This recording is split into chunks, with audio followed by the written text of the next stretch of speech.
Ever felt like a stranger at your own kitchen table? I grew up being the dependable one, the one who always showed up, remembered birthdays, kept family traditions alive, and yes, the one who quietly pulled out her card at the end of dinners without making a fuss.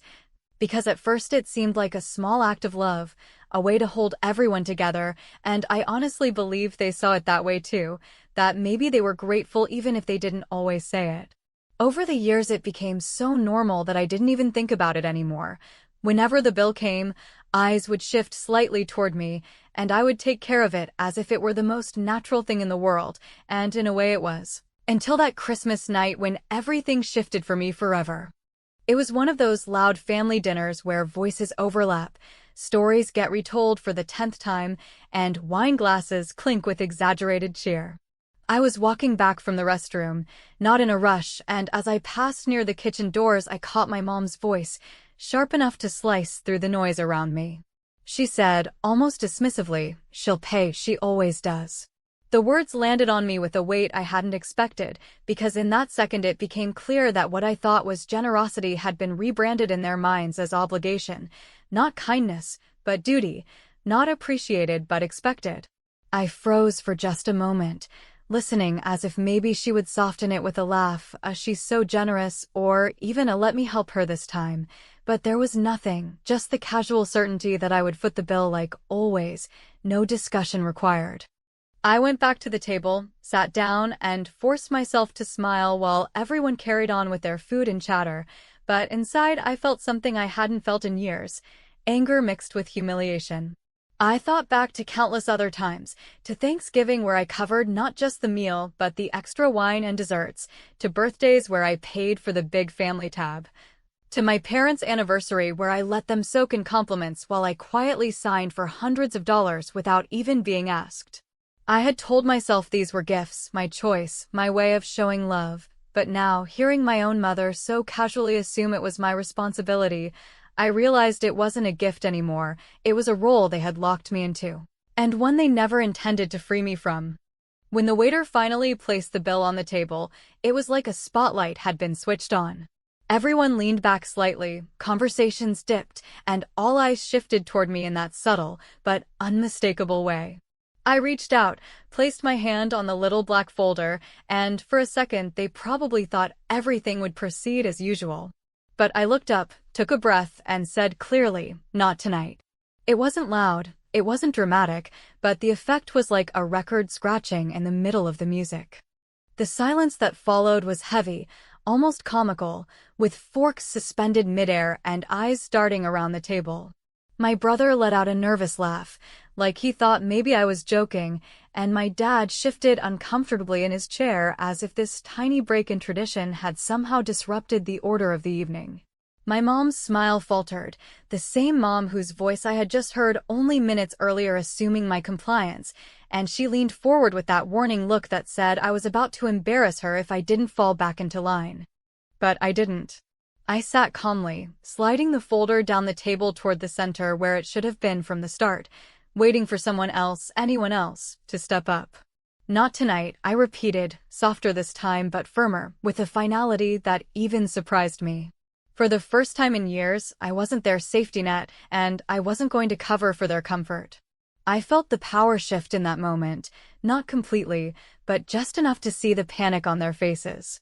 My brother finally muttered something about me being in a mood, and my mom, never one to hide her irritation, whispered sharply, "Why are you doing this now?" The waiter stood awkwardly nearby, sensing the tension but pretending not to notice, and I almost laughed at the absurdity of it. All those years of keeping the peace, of quietly paying to avoid exactly this kind of scene, and here we were, exposed in front of strangers, because I had simply decided to stop. The truth is, I hadn't planned it. I didn't come into that dinner with some grand statement in mind. But hearing my mother's words had flipped a switch in me, and there was no going back. For the first time, I wanted them to feel what it was like when the automatic solution wasn't there, when the person they had relied on without acknowledgement simply refused to play her part. I wasn't angry enough yet to storm out, but I was steady enough to sit back, sip my drink, and watch them scramble, and in that moment, I knew the balance of power in my family had just started to shift. As they fumbled for wallets and whispered under their breath, I thought to myself that this wasn't about the money anymore. It never really had been. It was about the unspoken rules we had built around me. Rules I hadn't agreed to but had lived under for far too long. And now, with one simple phrase, I had broken them. What I didn't realize yet was just how much breaking those rules would unravel everything else between us, and how quickly the cracks would spread once they realized I wasn't stepping back into my old role. The rest of that dinner blurred by, with awkward attempts to recover the mood, half-hearted jokes, and stiff goodbyes. But the look on my mother's face as we walked out, that mix of disbelief and something dangerously close to betrayal, told me this wasn't the end of it. If anything, it was only the beginning. The morning after that dinner felt like the kind of day when the quiet isn't peaceful but loaded, and even before my eyes focused I could feel it in the way my phone vibrated without stopping. A steady tap from the family thread where my mother was already rewriting the scene into something dramatic and disrespectful, where my brother was leaning in with his usual sarcasm about me, making a moment, and where my father, who hates conflict almost as much as he hates paying for it, sent a single line about being disappointed that I chose Christmas of all nights to create tension, while I lay there thinking about how long I had trained them to expect me to swallow discomfort so everyone else could stay comfortable and laughing. I knew if I let the narrative settle around me, I would spend the rest of the week apologizing to people who felt entitled to a service they never paid for. So instead of feeding the thread, I called my mother. And she answered with that brittle tone that pretends to be calm but clearly isn't, telling me I had embarrassed the family. I had embarrassed her in front of friends who had joined us at the last minute. I had made money the center of the evening when in her opinion it should never be discussed at a table, and I listened because I needed to hear it all and remember the exact shape of it. Then I told her in one long breath that money was not the center of anything until they made my wallet the glue that held their good time together. That respect was the thing on the table last night, and they let it slide right off the edge, and that I would not be picking it up for them again. She shifted to the guilt play, the soft pleading wrapped in disappointment, saying I knew they weren't as stable as I was, and that I had always been more capable with money. That it meant so much to your father when you took care of the check, because it made him feel like he had raised someone strong, and I said I understood that story and I cared about him. But strength isn't the same as being a walking subsidy. And if the only way he felt proud was when I made myself smaller and quieter and more convenient, then we had a different problem that no dinner check was going to repair, and there was a long pause where I could hear her breathing and recalculating what to say next. And I realized I had finally stopped asking for permission to take up my own space. While she recalibrated, I opened my bank app and scrolled through a year of transactions because I wanted a stare-you-in-the-face reality check for myself, and the totals stacked up in my head into a number that made me feel a little stupid and a lot angry. Because it wasn't just a few meals here and there, it was a slow siphon that added up to several thousand over more than 10 years, a stream of generosity that had long ago ceased to be generosity and had become an invisible tax I paid for. Holding this family together, and the most humiliating part was that I had thought I was doing something noble when all I had really done was train everyone to stop seeing me. When my brother finally called, he didn't even bother with a hello. He just started in on how I had pulled a stunt, and how the waiter had looked at him like he was cheap, and how our cousin had covered the tip as if we were some kind of freeloaders. And I told him there was something almost funny about that, because I had watched him order cocktails like he was the main character for years without ever once offering to cover the table water, and I know that sounds petty, but this is what happens when a pattern breaks. The tiny details that I used to swallow suddenly become obvious, and I am done pretending they are small. And I told him I was going to pay for myself going forward, and he could decide what adulthood looked like for him without my card insisting he stay 12 forever. I wrote one long message to the group, because I wanted it in writing so no one could twist it later, and I said that I loved them and I wanted to keep seeing them, but from now on we would split checks like adults or rotate hosts like normal families do. And if that felt tacky to anyone, then perhaps the tacky part was not the math, but the entitlement, and since I knew someone would ask why now, I answered that too, telling them I overheard a sentence last night that made me realize I had been volunteering for a role they assumed was my job, and that I don't work here anymore, and then I set the phone down and let the quiet sit, because sometimes the loudest thing you can do is nothing. Their responses came in waves, my mother with a familiar line about how a family should not nickel and dime each other, my brother leaning on the word selfish like it was a cudgel. My father sending another careful disappointment that said a lot about keeping the peace and nothing about keeping me, and while they typed I did something I should have done a long time ago, which was to go through all the little ways I had been carrying the load without noticing. The streaming plan I had kept. Expanded to include everyone because it was easier to add than to discuss. The shared delivery account with my card defaulted because I had set it up during the holidays and never switched it back. The ride-share credits that always drained faster in December and somehow aligned with nights my brother needed a quick lift, and I paired it all back to my own name, my own card, my own balance. Not because I wanted to make them suffer, but because I wanted to stop bleeding quietly. When my mother called again that evening, the temperature had dropped from outrage to strategy, and she began talking logistics for New Year dinner as if we could pave over what happened by planning something new. Saying she had already told everyone we would try that nice place across town and that she assumed I would handle the reservation like always, and I told her calmly that I had no problem making a reservation if we were all paying our own way, but that any card on file would not be mine, and she made a small sound like disbelief mixed with warning and said that restaurants want a card to hold a large party, and I said then the person making the assumption can be the person providing the guarantee. And I heard her inhale like she had just stepped on a truth she didn't want to own. I did not tell her that after our first call I had already phoned the place she was talking about, that I had introduced myself to the manager, explained that there should be no open tabs authorized in my name for any group reservation, and asked them to note that any attempt to transfer a hold to my card without me present would be denied because the card on file had been replaced that afternoon, and I also did not tell her that I had scheduled a new card, so anything still floating in the family's digital universe would soon hit a wall, because I wanted the lesson to arrive organically with the least amount of screaming, and yes, I know how that sounds, but after a decade of enabling I had earned the right to be precise. She ended the call with a brittle, "We will talk tomorrow," and I said we could, and that I hoped the conversation would include everyone's plan for paying their own share, and before she could answer, a new notification slid across my screen from the restaurant's system with an incoming request to change a group reservation holder to my name, a request that had clearly come from someone at my table, and I stared at it for a long second,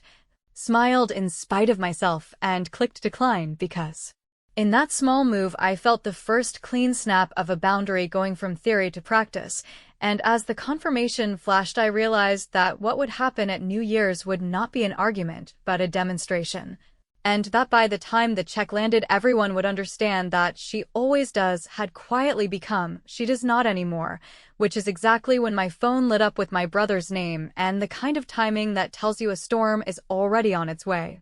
In the days that followed, the air around my family thinned into something sharp and mean, because people who have been cushioned for years do not go softly when the cushion disappears.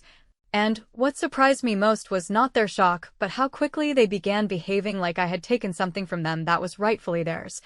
As if my paycheck had always included a line for family morale, and I was suddenly violating a contract I had never seen, so the group text grew busy with sideways jokes about frugality and awkward little nudges about how we always make memories together, and then, almost without warning, a brand new thread appeared without me on it because my cousin accidentally sent a screenshot,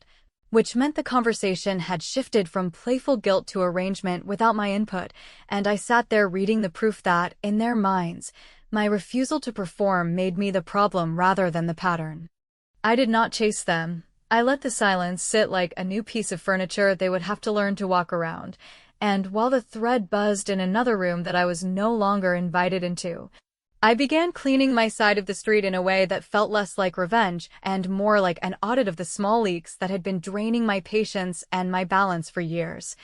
So the shared delivery account that somehow defaulted to my card every time there was a playoff game, the streaming plan that always hit its device limit precisely when my brother moved apartments, the family ride-share profile that magically woke up at bar close on holiday weekends, all of it was pared back to a simple rule that no one could pretend to misunderstand, which was that my name would fund my choices and their names would fund theirs. And the funny thing is that within a week the outrage went quiet on those fronts because the systems had been rebuilt without me as the invisible engine. Then the New Year plan rolled into focus, and my mother, in a tone that walked the tightrope between cheerful logistics and a hostage negotiation, announced that she had secured a large table at a place across town with a fixed menu and a per-person minimum. And she said it as if she were doing me a kindness by taking arrangements off my plate, but I could hear the subtext humming that they were moving the game to a field where tradition and inertia might nudge me back into my old role. So, while she talked about seating and toasts and who would drive with whom, I asked one question, which was whether the restaurant could do separate checks by seat, and my mother's pause told the whole story, because she did not want separate checks. She wanted the old choreography where a single card kept the night smooth, and I knew then that this dinner was not about celebration at all but about restoring a ritual that made them feel comfortable, so I said I would attend if the bill matched the chairs, and she exhaled like I had asked for something indecent. I called the restaurant myself, not angrily and not with a need to control the evening, but with the calm of someone who has decided to keep her peace by planning for reality rather than fantasy, and I introduced myself to the manager, explained the family dynamic without the drama, and asked how we could make it easy for their staff and fair for us, and he said they could absolutely do individual checks and, if needed, take a small deposit per guest so the server would not be trapped at midnight with a math problem, and the relief I felt was not because I had won some power play but because for the first time in a long time the terms would be visible and equal, so I put down a deposit for my seat only, noted my arrival time, and politely asked that no combined authorizations be opened under my name even if a relative insisted, and the manager, bless him, said he had seen this movie before and would take care of it. What I did not tell my mother, because I no longer believed every burden was mine to carry, was that I also made a quiet reservation at a small place 2 blocks away for one, just a backup at a normal table with a normal check and no stage for performance. Because the truth is that sometimes the strongest boundaries are not words but exits, and I wanted to know that if the night turned into a test of wills I could choose a different story without begging anyone for permission, and holding that option in my pocket made me breathe easier than any holiday toast in the last 10 years. Meanwhile, the divide widened in the smallest, pettiest ways that always tell the truth about a family, like my brother texting to say his streaming access seemed to have a glitch, and that maybe I could fix it because his wife wanted to watch something on a particular night, and I replied with a calm message that included a link to create his own plan and a note that I was happy to help him set it up. And he responded with 3 paragraphs about loyalty and how family shares because that is what family does, and I told him that family also respects limits and that I would not be discussing monthly fees again, and after a few more barbed replies the thread went quiet, which is how you know the person on the other end has realized the vending machine is now just a wall. When the cousin who had revealed the secret thread called to apologize, she admitted that the new plan was to make the New Year dinner look as seamless as possible so they could remind me that I love taking care of people. And there was a little ache in my chest because I do love taking care of people, I just do not love being taken for granted, and I thanked her for telling me, then told her I would be taking care of myself that night first, which she said she understood even as she asked quietly whether I could at least bring the nice bottle of sparkling she likes, and I laughed, because the old muscle memory still twitches even when the nerve is finally severed. The night before New Year's, when I was choosing a dress that felt comfortable and shoes I could stand in because I was not going to sit and smile through anything that made me feel small, my phone rang with my mother's name glowing across it. And when I answered, she went straight to the line every family uses when control starts slipping, that I was tearing us apart, and that one person refusing to carry the tradition was going to ruin a night everyone looked forward to, and I said softly that if a single sentence from me could tear us apart, then maybe we were already breaking, and before she could gather a fresh argument, a new notification slid across my screen from the restaurant confirming that the group deposit had failed and that the reservation would be downgraded if no payment arrived by morning, which meant someone had tried to put a card down and assumed it would go through. And my mother inhaled sharply as if she had seen the same alert, and in that breath I understood the stakes of the next 24 hours, because it would not just be a dinner anymore but a proof, and the proof would not be for them, it would be for me. By the time the sun dragged itself into that last day of the year, I had already decided that I would not spend a single hour rehearsing explanations for people who preferred the convenience of my compliance to the discomfort of their own responsibility. So I started my morning with a very plain message to the family thread that said the restaurant would be handling our checks by seat, that the manager had already set it up in their system, that a small per-person deposit was required to keep the reservation intact, and that the link attached below would allow each of us to confirm our chair without drama. And although I knew my mother would call within minutes to perform her familiar routine of soft pressure laced with disappointment, I hit send anyway and then put my phone face down while I made coffee I could drink without swallowing a speech. Predictably, the call came quickly, and she slid straight into the script about how we were not strangers, and that families do not nickel and dime one another with deposits or separate totals. That making everyone put down money for their own seat felt cold and transactional, and I told her as gently as I could that it only felt transactional because the transaction had been invisible until I stopped absorbing it. That this was not punishment but a correction, and that it would be kinder to the server and simpler for everyone if the numbers matched the chairs. And when she tried to pivot to a story about her friend's daughter paying for her parents' anniversary without telling anyone because that is what good daughters do, I said that good daughters also grow up, set boundaries, and refuse roles that are assigned without consent, and the silence that followed told me she had not prepared for a version of me who did not apologize for being clear. While she gathered herself, I forwarded the deposit link to my brother directly with a short note that said the table would release any unpaid seats by late afternoon and that the restaurant would not be opening a single tab in my name under any circumstances.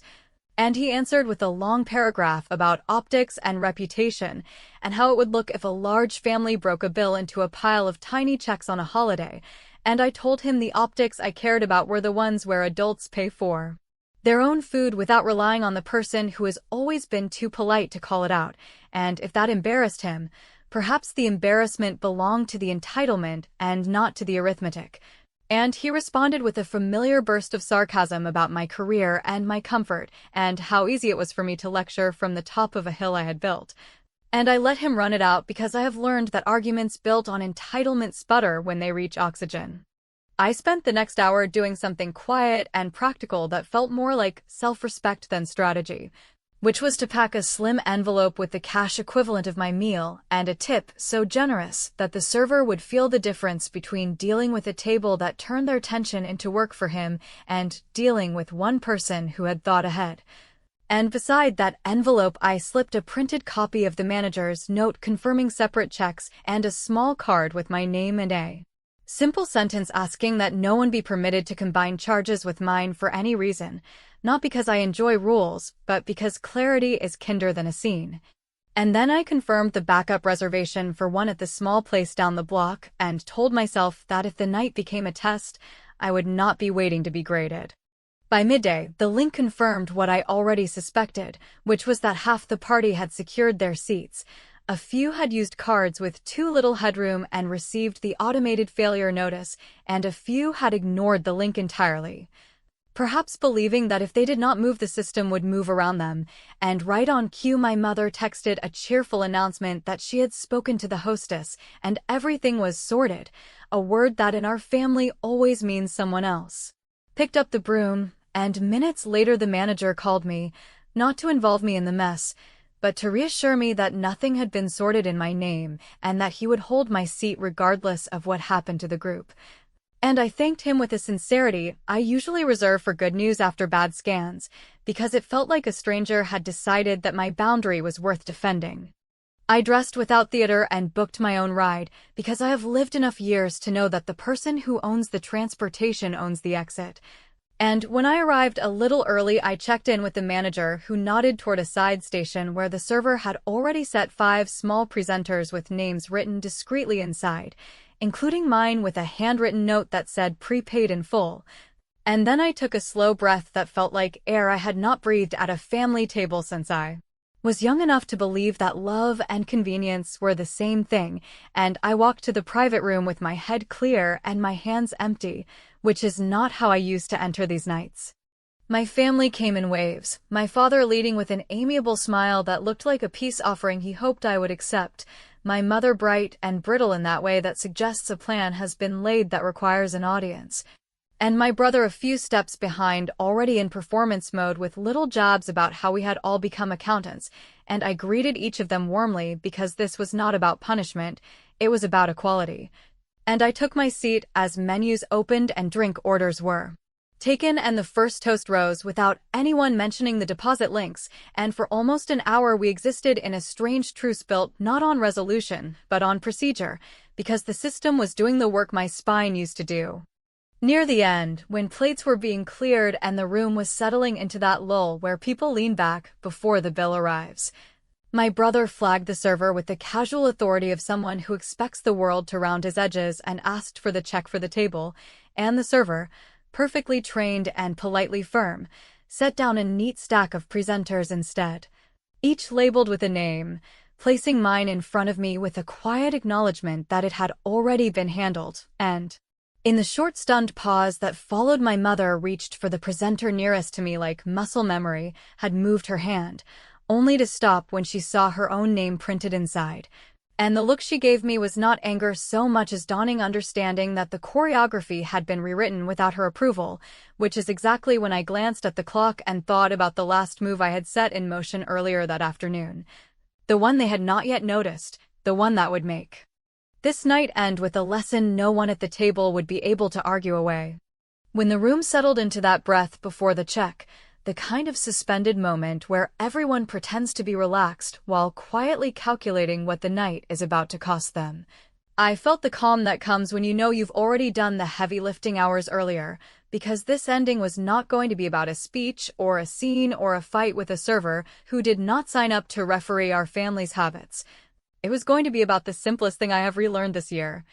which is that boundaries land best when they are delivered by systems rather than arguments. So when my brother asked for one tab and the server set down the neat stack of individual presenters instead, I watched the surprise flicker across faces that had not believed the rules would apply to them, and I let the new choreography do the work that used to break my back. My mother reached automatically for the presenter nearest to me the way she has reached for me for years, not to help but to direct, then stopped when she saw her own name printed inside, and for once, the math that had always lived in my head sat in front of her where she could not recast it as mood or ingratitude, and before the room could refill with accusations or theater. I caught the server's eye and asked him to bring the small envelope I had dropped off at the host's stand earlier that afternoon, the one with a simple note on the front in my handwriting that said, "In case anyone asks who is paying for what tonight," and he placed it beside my water with a professionalism I wanted to hug him for. While my brother rolled his eyes as if we were about to watch me perform the control he keeps accusing me of loving. I did not perform anything. I took out 4 folded cards and slid one to each of them with the same calm I wish I had learned a decade ago, and I said that since we are finally being honest about who covers what, I wanted to be clear about what I chose to cover tonight, which was not a table full of adults, but a set of dinners for families in our city who cannot take their kids out on holidays at all. And printed on each card was the acknowledgement from the food program that had already received a donation earlier that day in our family name, the exact amount I would once have handed to a waiter with a tight smile while everyone else told a story and pretended not to see, and I said, as evenly as I could manage, that if I am going to feed anyone this season it will be people who actually need dinner, not people who assume mine belongs to them by default. For a second no one blinked, and then my father, who avoids conflict like it is a second job, exhaled and said that was thoughtful and that the card was very nice, and my mother whispered that this felt like punishment dressed up as charity.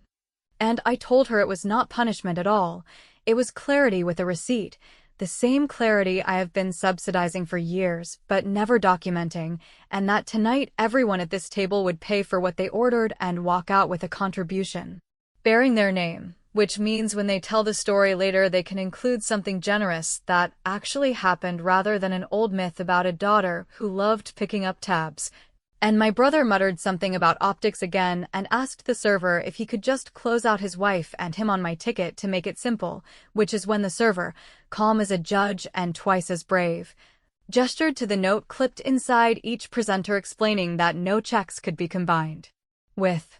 mine for any reason, and the look my brother gave me said he had just found out there was no back door left to sprint through.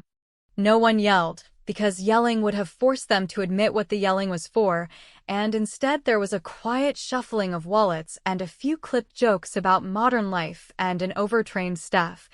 And my mother tried one last time to frame me as the one who prefers making a point to making memories, and I told her I was making a memory actually. I was making the first New Year I would walk out of a family dinner without feeling wrung out and invisible, and that I hoped one day she would remember it as the night our family stopped confusing love with logistics, and if she could not remember it that way then at least she would have a card on her fridge to remind her that something good happened here whether or not she agrees with how it arrived. I left a tip that could not be mistaken for spite, thanked the server as if he were the one who had delivered my spine, and stood up before any of them could ask for a ride or a debrief or a softening. Because sometimes the kindest thing you can do for a new boundary is leave it standing and walk away while it is still fresh, so I hugged my father, told my mother she looked tired and should get some rest, told my brother that adulthood looks good on him, and that I hope he keeps it, and stepped into the hallway where the manager lifted a hand in a quiet salute that said he had seen worse and I had done fine, and I let the door close on the room where the checks were finally equal. I did not go to the backup reservation because I did not need to prove to myself that I had options anymore. I went home and put the donation acknowledgement on my own refrigerator like a small contract with the version of me that does not bleed to keep other people comfortable. And a few hours later my phone buzzed with a message from my cousin that said the dinner ended without a blow-up and that my brother had, for the first time in his adult life, tipped properly and paid without wincing, and that my mother had said nothing in the car but stared at the card in her lap as if it were a language she could understand if she stopped insisting it should be translated for her. Maybe they will rewrite the story tomorrow and make me the villain again. Maybe they will decide the donation was a stunt and the separate checks were rude. Maybe they will try to pull me back into the role that kept them soft and me small. But I have learned that you do not need unanimous consent to end a tradition that was built on your silence, and that the best revenge rarely looks like fire. It looks like a door that stays closed on the habits that used to own you. So when people ask me how it felt to say not tonight and mean it, I tell them the truth I wish I had heard years ago, which is that the shock on their faces was instant, but the peace that followed has been steady, and if anyone thinks that was too far, they can keep thinking while I keep my card in my own wallet and let the next bill land where it belongs.